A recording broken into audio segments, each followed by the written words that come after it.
det er følget Kils Ariel. Det er en hoppe født den 4. juni efter Ampere, morfar Deneo, mormors fars Veltmeier. Det er ejet af Lone Fredskilde i Vester Skærninge, og følget her er til salg.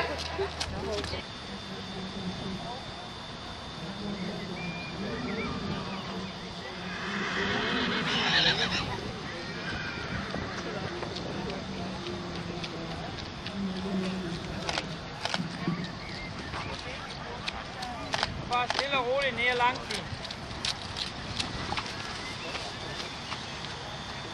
Sådan ja, lille smule stærkere. Som nummer 2 i rækken herinde har vi katalog nummer 113. Det er følget Kils Ariel efter Ampere.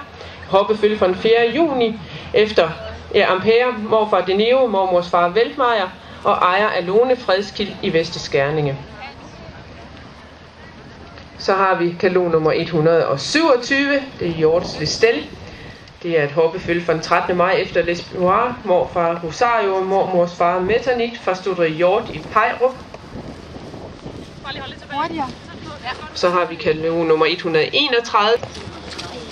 Og prøv lige at se en trav her, og lad os hjælpe dem på vej ud med en flot hånd.